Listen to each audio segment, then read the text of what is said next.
Bismillahirrahmanirrahim. Assalamualaikum warahmatullahi wabarakatuh. Alhamdulillahirabbil alamin. Wassalatu wassalamu ala asyrofil anbiya'i wal mursalin wa ala alihi wa ashabihi ajma'in. Allahumma shalli ala sayyidina Muhammad wa ala alihi sayyidina Muhammad. Yang saya hormati Bapak Wakil Ketua, Bapak Hakim, yang saya hormati Bapak Panitra, Ibu Sekretaris, kemudian pejabat fungsional dan struktural, seluruh pegawai dan pegawai PPPN dan jemaah yang dimuliakan oleh Allah Subhanahu wa taala. Puji syukur kembali kita panjatkan kehadiran Allah Subhanahu wa taala. Alhamdulillah pada kesempatan siang yang berbahagia ini Allah masih memberikan kesempatan kita untuk melaksanakan kegiatan rutinitas kita selama bulan suci Ramadan, yang mana nanti yaitu kultum kuliah 7 menit yang disampaikan oleh Ustadz Fajri. Selanjutnya salawat berakikan salam mari sama-sama kita kirimkan buat junjungan alam, yakni Nabi besar Muhammad sallallahu alaihi wasallam, dengan mengucapkan Allahumma shalli ala sayyidina Muhammad wa ala alihi sayyidina Muhammad. Baik Bapak Ibu jemaah yang dirahmati oleh Allah Subhanahu wa taala, untuk tidak memperpanjang mukadimah, hari ini puasa Ramadan yang ke-25. Langsung saja kita panggil Ustadz kita, yaitu Ustadz Fajri. Kepada beliau dipersilakan dengan segala hormat. Terima kasih Bang Yono. Assalamualaikum warahmatullahi wabarakatuh. Alhamdulillahirabbil alamin. Wassalatu wassalamu ala asrofil anbiya'i wal mursalin wa ala alihi wa sahbihi rasulillahi ajma'in. Alhamdulillah, puji dan syukur kehadirat Allah Subhanahu wa taala yang mana kita masih diberikan kesehatan, kesempatan, umur dan tempat, yang mana kita masih dapat berkumpul di tempat yang insyaallah dirahmati Allah. Tak lupa selawat beriring salam kita hadiahkan untuk baginda kita Nabi Muhammad sallallahu alaihi wasallam. Allahumma sholli ala sayyidina Muhammad wa ala ali sayyidina Muhammad. Semoga kita termasuk umat yang mendapatkan syafaatnya kelak. Yang saya hormati Bapak Wakil Ketua Pengadilan Agama Pangkalan Kerinci, yang saya hormati Bapak Hakim, Ibu Sekretaris, Bapak Panitra, karyawan-karyawati, dan juga tenaga PPPN yang insya Allah dimuliakan oleh Allah. Amin. Bapak-bapak, ibu-ibu, mungkin saya tidak bisa berceramah ya bapak-bapak, ibu-ibu, bukan ilmunya di sana. Tapi saya hanya ingin bercerita tentang sebuah kisah nyata. Bagaimana cara lepas dari hutang dalam waktu 4 bulan. Dan ini betul-betul kisah nyata, tapi untuk cerita ini kita jaga kode etik dan jurnalistiknya, kita beri aja namanya si Fulan. Pada suatu hari, pada suatu waktu di sekitar tahun 2012, si Fulan ini memilih tagihan. Si Fulan ini di bulan September mulai berpikir bahwa dia harus menyelesaikan tagihan di bulan Desember, yaitu 4 bulan kemudian, sebesar 30 juta. Pertama dia harus membayar uang kuliahnya, kedua dikabarkan dari dokter bahwa istrinya harus sesar, dan yang terakhir yang paling utama yang bikin dia sakit kepala itu adalah dia harus meneruskan membayar sewa laundrynya. Jadi dia punya usaha beberapa jasa laundry dan dia harus teruskan dengan biaya 12 juta, sehingga seluruh tagihan yang akan datang dalam waktu yang sama adalah 30 juta di bulan Desember. Jadi kebetulan tahun 2012 itu si Fulan ini lagi riadoh, lagi ikut pengajian dan dengan dia mengeluh sama ustadznya dan dia dianjurkan untuk riadoh. Riadoh ini adalah bagaimana cara menstimulasi dirinya sendiri untuk terbiasa. Jadi riadoh ini adalah riadoh ibadah selama 40 hari agar dia terbiasa beribadah. Pak, saya punya hutang sekian 3 juta. Jadi dari orang tersebut, dari ustadz tersebut menyarankan, mintalah kepada Allah. Bagaimana caranya? Jalannya, kalau enggak kelihatan, Allah terangkan jalannya. Karena bagaimanapun kita punya mata, kalau jalannya gelap, kita tidak bisa melihat. Tapi kalau Allah kasih cahaya dalam jalan kita, kita bisa melewati cahaya yang ditunjukkan oleh Allah itu, jalan kita jadi terang.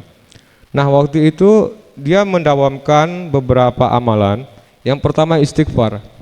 Jadi dengan istighfar ini, rahmat Allah akan mudah sampai kepada dirinya. Jadi ibaratnya dosa seperti penghalang dari rahmatnya Allah. Bagi siapa saja yang melafazkan la ilaha illallah wahdahu la syarikalah lahul mulku wa lahul hamdu yuhyi wa yumiitu wa huwa ala kulli syai'in qadir. Maksud saya astaghfirullahalazim allazi la ilaha illa huwal hayyul qayyum wa atubu ilaih. Maka ditunjukkan baginya jalan keluar dari setiap masalahnya tanpa ia duga-duga, dan diberikan rezeki kepadanya dari arah mana saja yang Allah kehendaki. Itulah fadilah istighfar yang ingin dilaksanakannya supaya rahmat Allah sampai kepadanya. Karena bagi yang berdosa, rahmat Allah itu jadi unknown address, nyampe ke manusia itu tapi tertahan, seolah-olah berputar, alamatnya tidak diketahui. Yang kedua adalah sholat di awal waktu di masjid. Jadi bapak-bapak, ibu-ibu, sholat di masjid ini untuk kita termotivasi, terlalu banyak fadilahnya.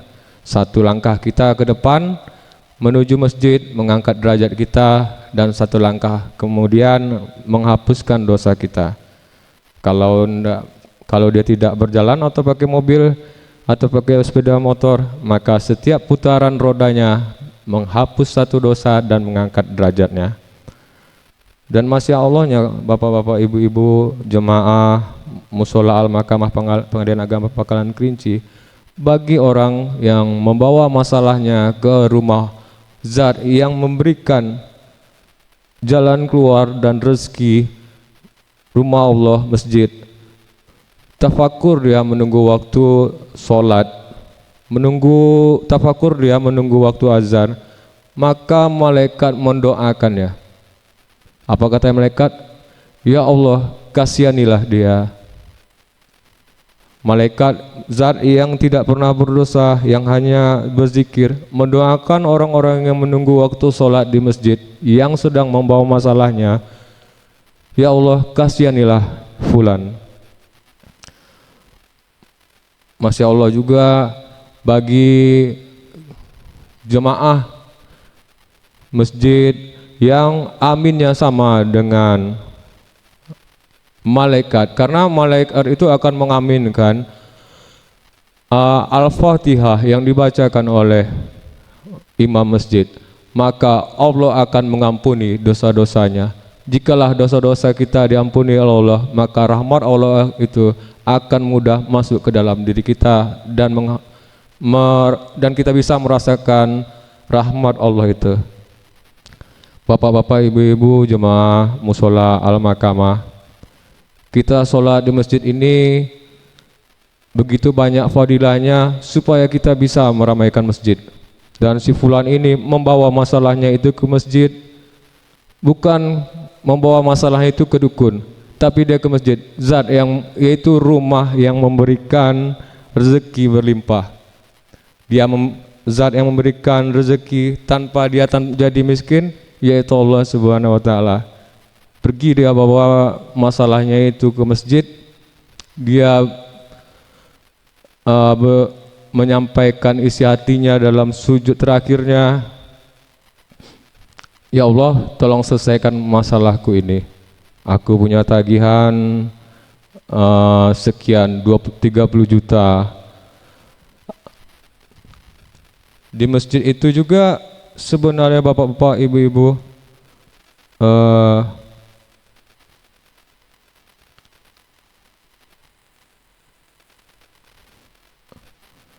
adalah hampir wajib bagi kita laki-laki, kecuali untuk wanita.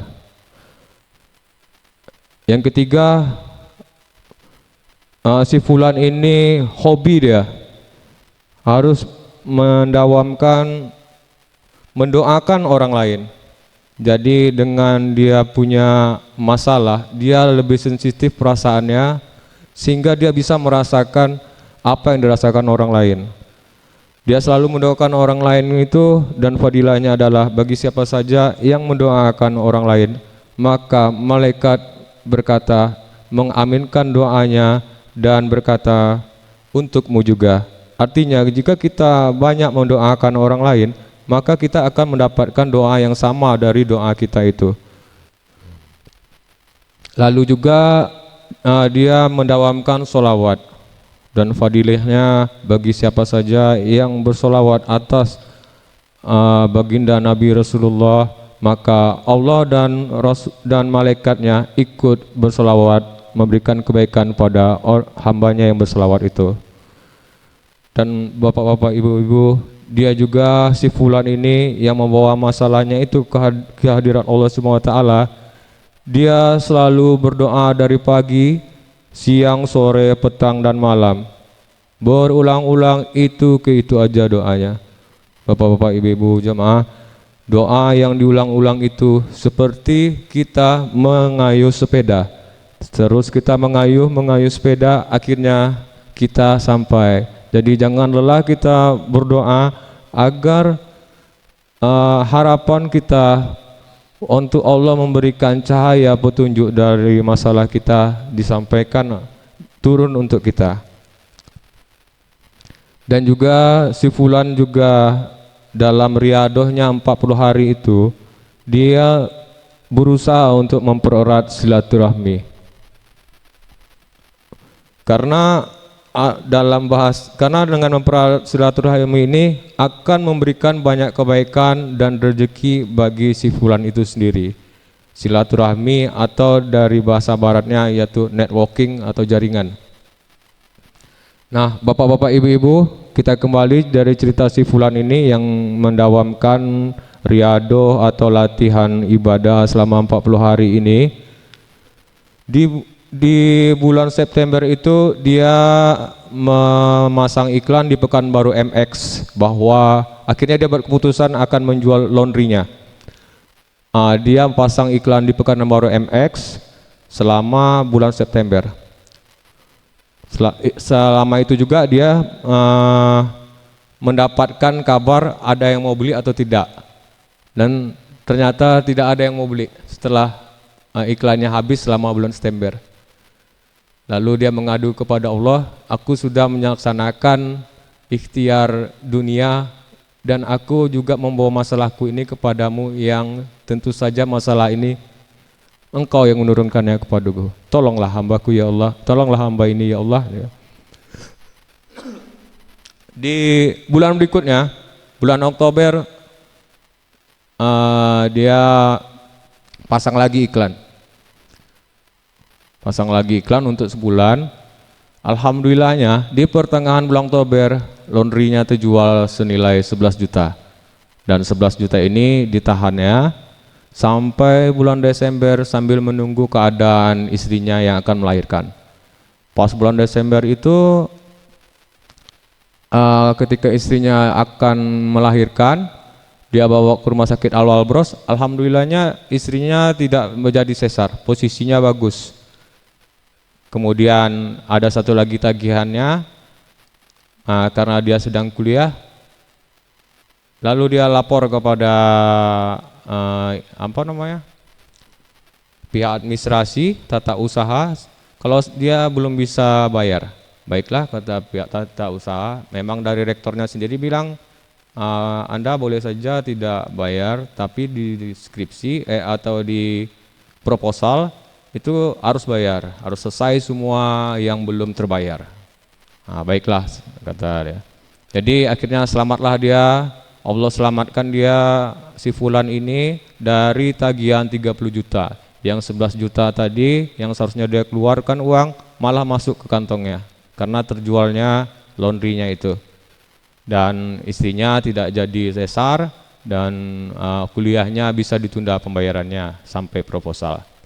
Dan masya Allahnya lagi Bapak-bapak Ibu-ibu, di bulan Desember itu juga datang OOM-nya. Datang OOM-nya membawakan sebuah mobil. Dari OOM-nya bilang, ini kamu pakai mobilnya, harganya 80 juta, kamu belilah. Oh enggak om, saya enggak butuh mobil karena banyak yang harus saya pikirkan. Pakai aja lah, sekarang anak kamu 3. Tidak om ya, udah ambil aja katanya. Bayar aja 10 juta, nanti bayarnya kapan saja kamu ada uang. Oh baiklah kalau gitu, kapan saja ada uang. Masya Allahnya si fulan ini berpikir, kayaknya mobil yang harga 85 juta ini kalau dijual bisa jadi modal usaha. Ya ceritanya sampai situ. Jadi dia yang luar biasanya ketika dia dapat mobil dan mobil itu bisa dijadikan modal usaha. Nah bapak-bapak ibu-ibu, belajar dari fulan ini, saya pribadi, jika kita memang ada keperluan, tidak ada lagi manusia yang peduli sama kita, tapi masih ada sejadah kita kembangkan.